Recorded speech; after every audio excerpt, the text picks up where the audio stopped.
Bonjour tout le monde, j'espère que vous allez bien. Alors comme vous le savez, on est samedi et le samedi sur les carnets d'Igor, on parle anecdotes. Alors aujourd'hui, en guise d'anecdote, je vais vous parler d'étiquette.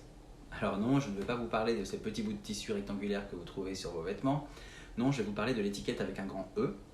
Alors qu'est-ce que l'étiquette avec un grand E? Eh bien, pour faire simple, à la cour des rois de France, l'étiquette, c'était cet ensemble de règles qui régissaient la vie de la famille royale, la vie de la cour et de ceux qui l'entouraient, comme le personnel, les invités ou encore les courtisans. En fait, l'étiquette dictait la vie privée des rois, tandis que ce qu'on appelait le cérémonial, lui, organisait leur vie publique. Alors ceci dit, vous allez voir que vie publique et vie privée étaient bien souvent confondues, puisqu'il faut savoir que par tradition, et contrairement à ce qui se faisait dans les autres cours européennes, la monarchie française se doit d'être accessible à tous ces sujets. En fait, sous l'Ancien Régime, si vous voulez, tout le monde peut voir et rencontrer le roi, qui est en quelque sorte, qui est une personne qui appartient à tout le monde. Du coup, vous comprendrez qu'il y a peu de différence entre la vie publique et la vie privée, puisque la vie privée se joue souvent, en effet, en public. Alors, continuons avec cette histoire d'étiquette avec un peu d'histoire. On sait que la naissance de l'étiquette remonte au règne de François Ier, qui, je le rappelle, va régner de 1515 à 1547. Mais en réalité, quand on parle d'étiquette, on pense surtout au roi Soleil, donc je veux parler bien sûr de Louis XIV. Et pourquoi est-ce qu'on pense à lui particulièrement? Eh bien parce que c'est lui qui va développer et imposer l'étiquette de manière assez stricte pendant les 72 années de son règne, entre 1643 et 1715. En fait, Louis XIV va surtout renforcer les règles de l'étiquette quand la cour va s'installer à Versailles en 1668. Alors bien sûr, Versailles, je ne le présente pas, j'imagine que vous connaissez tous ce célèbre château. Il a été construit et agrandi à partir de 1661 par Louis XIV sur les bases du relais de chasse de son père Louis XIII. Mais alors, pourquoi est-ce que Louis XIV installe la cour à Versailles? Eh bien, en fait, il faut remonter à son enfance. Quand il était plus jeune, Louis XIV a connu l'épisode de la Fronde. La Fronde, pour ceux qui ne le savent pas, c'est cette rébellion de certains princes et d'une partie de la noblesse contre le pouvoir royal qui a lieu entre 1648 et 1653. C'est donc une période qui a fortement marqué le jeune roi qui est alors mineur. Et donc plus tard, c'est avec ce souvenir en tête qu'il va installer la cour au château de Versailles, loin de Paris. Et pourquoi loin de Paris? Parce que Paris concentre souvent les rébellions et Louis XIV entend gouverner librement.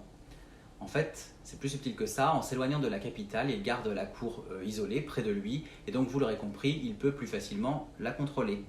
Et pour renforcer ses pouvoirs, tout en affirmant son absolutisme royal, il va choisir de mettre en scène la vie de cour autour de sa personne. L'étiquette va être un outil pour ça, un outil indispensable qui va participer au culte de la personnalité de Louis XIV, qu'on va alors surnommer, comme vous le savez, le roi Soleil, puisqu'en effet, tout tourne autour du soleil. L'étiquette permet alors à Louis XIV de montrer sa satisfaction ou son mécontentement envers tel ou tel courtisan qu'il peut distinguer ou discréditer comme il l'entend, en lui procurant ou en lui ôtant l'honneur de servir son roi. En fait, c'est une façon de mettre la pression sur chaque membre de la cour qui veut tout faire pour plaire au roi et qui veut avoir ses faveurs.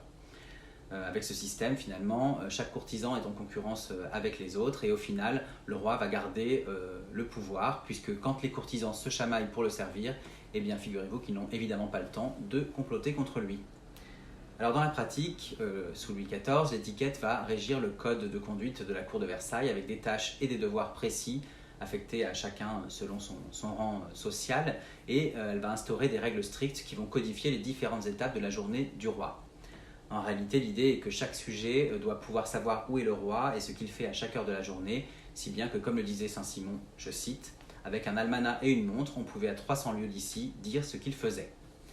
Pour que vous compreniez bien la rigidité de ces règles, je vous propose de prendre l'exemple du lever du roi. Il y a le petit lever et le grand lever qui se déroulaient dans la chambre d'apparat du roi. Alors imaginez-vous, il est 8h30, le premier valet de chambre qui dort au pied du lit du roi murmure au souverain, je cite, « Sire, voilà l'heure ». Le premier médecin et le premier chirurgien s'assurent de la santé du roi, puis le petit lever peut commencer. On accueille alors les familiers, c'est-à-dire surtout la famille royale et les princes de sang, mais aussi quelques favoris et ceux qu'on appelle les grandes charges, c'est-à-dire les courtisans proches et en charge d'un service spécifique envers le roi.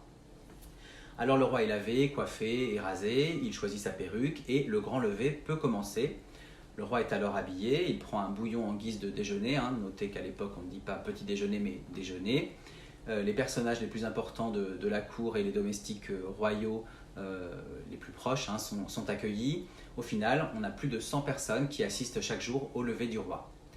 Ensuite, quand le roi est prêt, il part pour la messe qui a lieu dans la chapelle royale. Il traverse donc le grand appartement, puis la célèbre galerie des glaces, bien sûr, où tout le monde se presse pour l'apercevoir.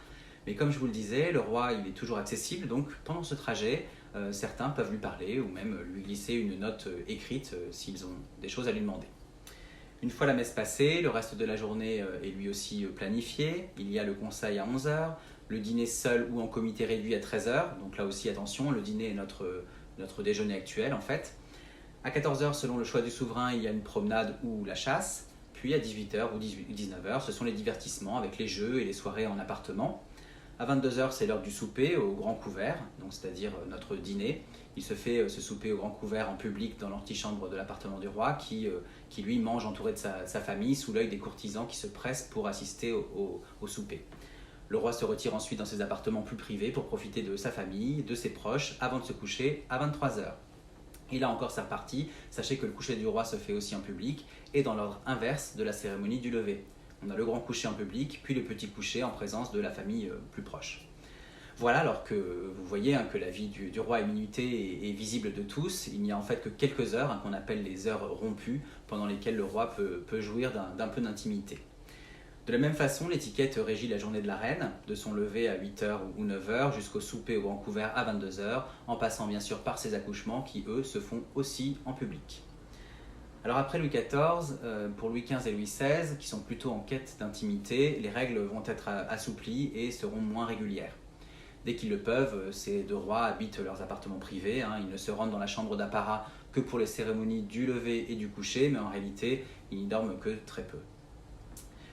Et voilà pour l'étiquette, je m'arrête ici. Maintenant que vous en savez plus sur cette étiquette justement, j'espère que vous y penserez quand vous visiterez le magnifique château de Versailles, que je vous conseille évidemment de faire.